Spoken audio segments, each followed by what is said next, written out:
So then it produces weird mixed signals, and your brain kind of just goes, well, I'm having a bad day, or I'm having this anxiety, and I'm having this, because it's harder to regulate your mood.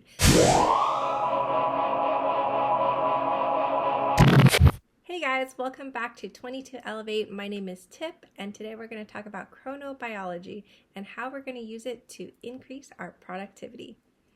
First, we need to understand what chronobiology even is.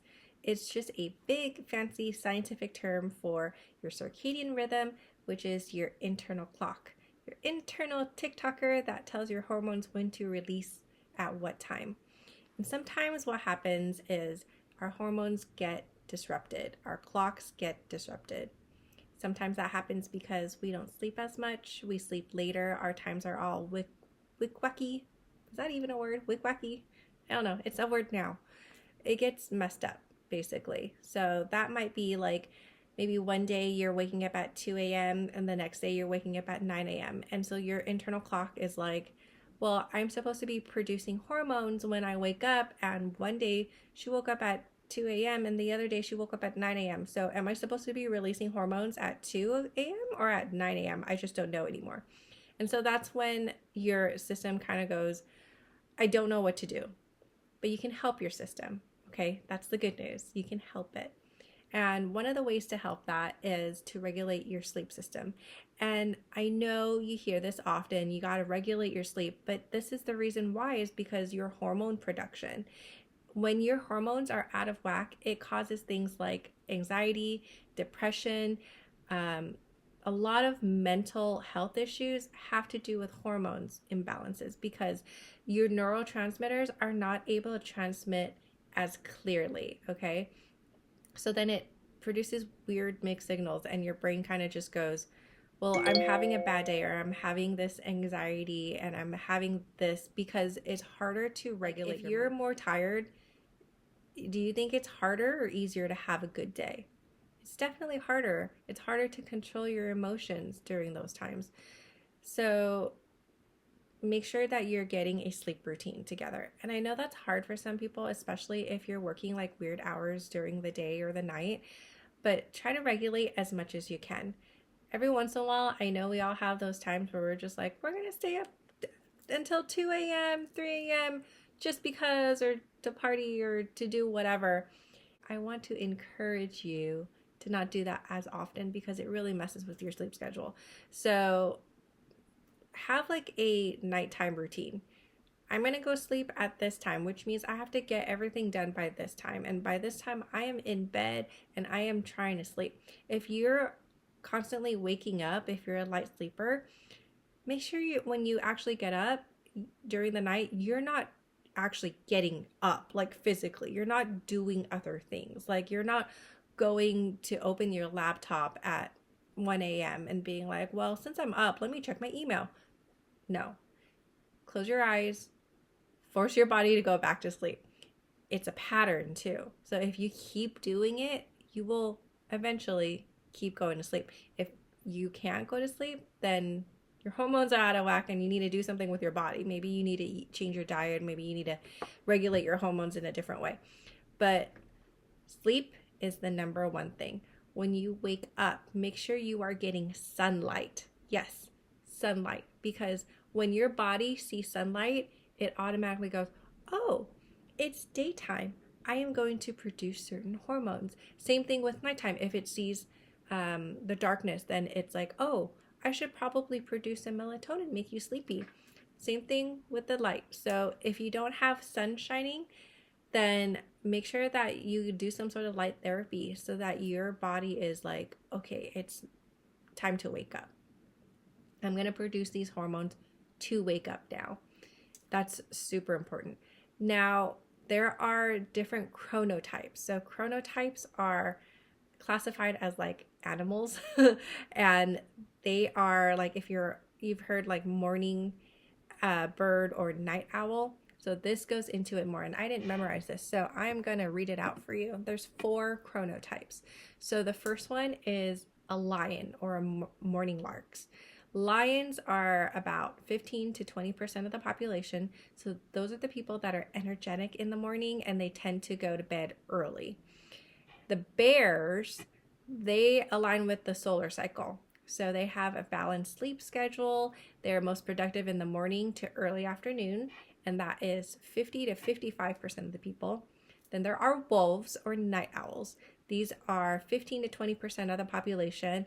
They feel more energetic in the evening, and they prefer to go to bed later. And then there are those weirdos, the dolphins, and I am one of those weirdos, and that's about 10% of this population.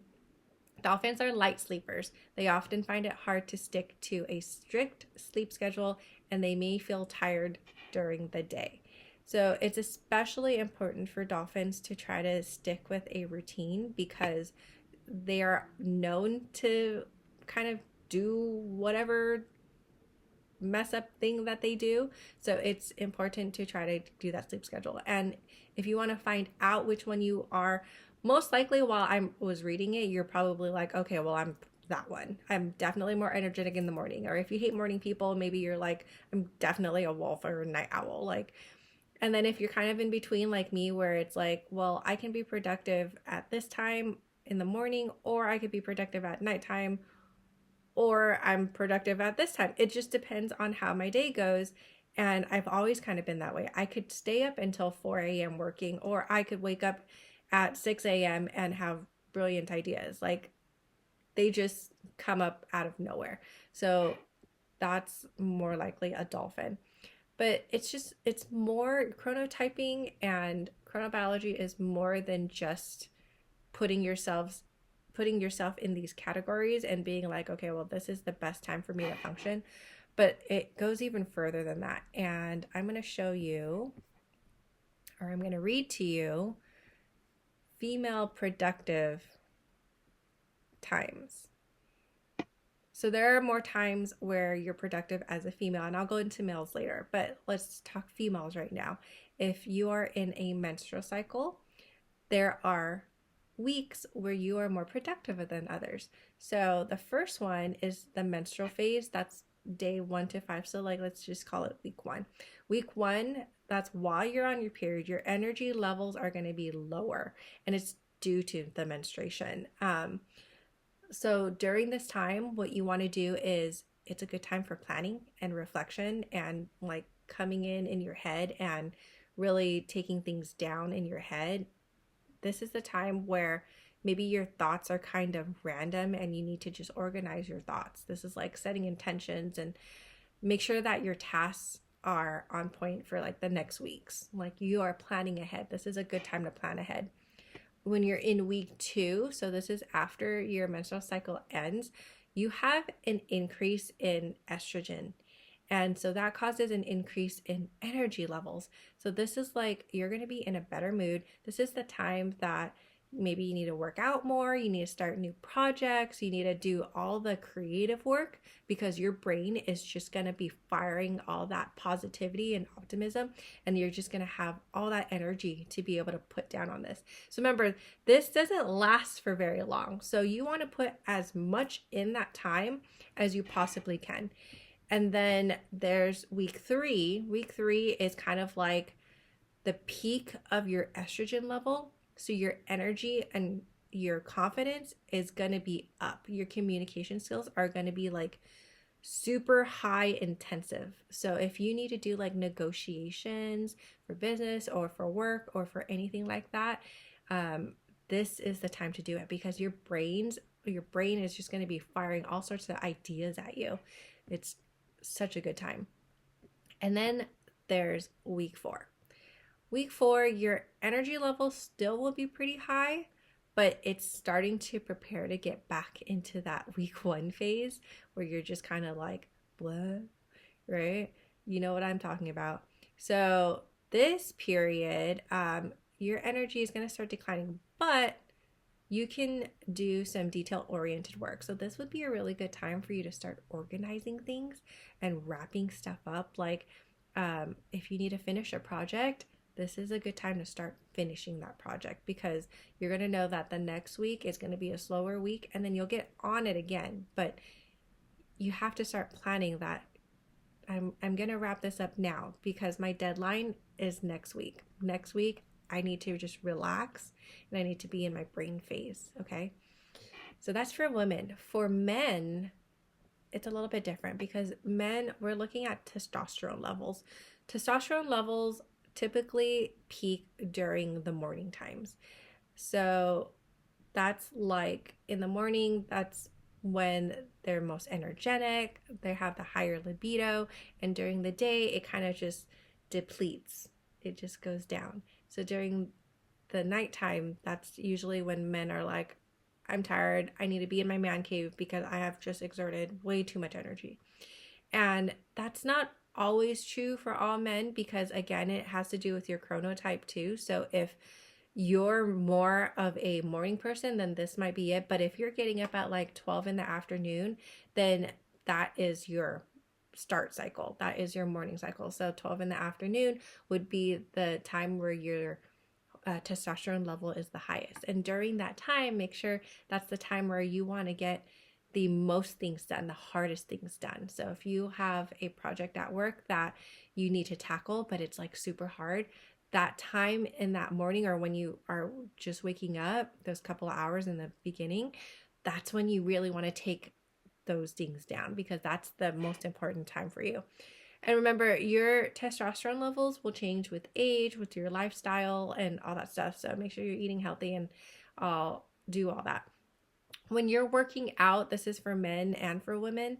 When you're working out, the best time is the late afternoon because that's when those hormones are at the most highest, okay? But again, your schedule is going to be personalized, individualized because I have a friend. She's one of my best friends, and we have the opposite schedule. She likes to wake up around noon, where I have to wake up at around 6 or 7 because I have to take the kid to school and stuff. So she wakes up around noon. She doesn't go to sleep until 3 or 4. She's a workaholic too, so she's working throughout her day. And for me, by the time it's like 9 or 10 p.m., I'm dead. I'm tired. Actually, even before that, by like 6, 7 p.m., I am pretty darn tired and ready to sleep if I could, but I don't. Whereas she is on a whole different schedule. So you actually have to look at your chronotype too. If it wasn't for the kid doing this schedule, school schedule and life schedule and everything, then my schedule would kind of be all over the place. That's how I was when I was single, which wasn't a great thing because then it didn't regulate my body as well. So make sure you're still trying to regulate your body, but you're trying to see what times are the best for you. And a lot of things can get in the way of this, like work, right? A lot of us work 8 to 4 jobs. 8 to 4? Yeah. 8 to 4 or 9 to 5. I don't work a regular job, so I don't know what the job times are now. Or like my mom, she works like 11 to 7. So you have to actually schedule the time in.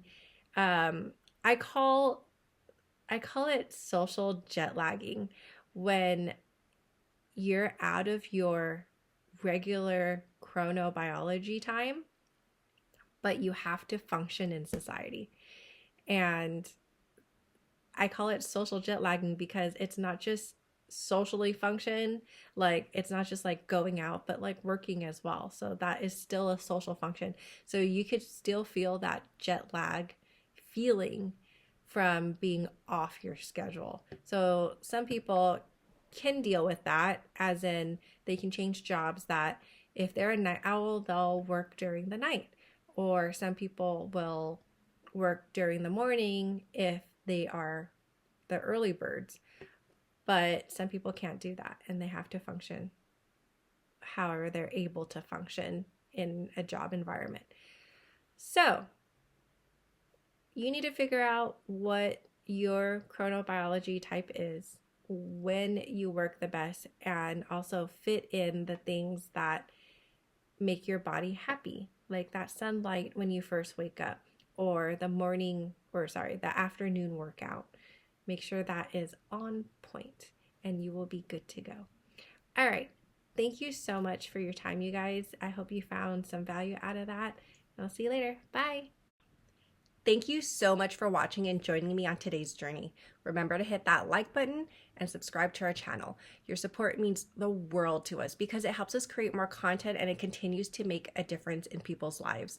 Remember to tap that notification bell so you never miss one of our latest videos. And if you have thoughts and experiences and questions that you'd like to share, please leave it in the comments below. We'd love to hear from you and we'd love to hear what you want to talk about. Also, be sure to hit up our website at 22elevate.com for challenges, online and live courses, and our mentorship program. There's also a lot of free stuff there that you guys can also get. So make sure you go visit that. Thank you guys. Bye.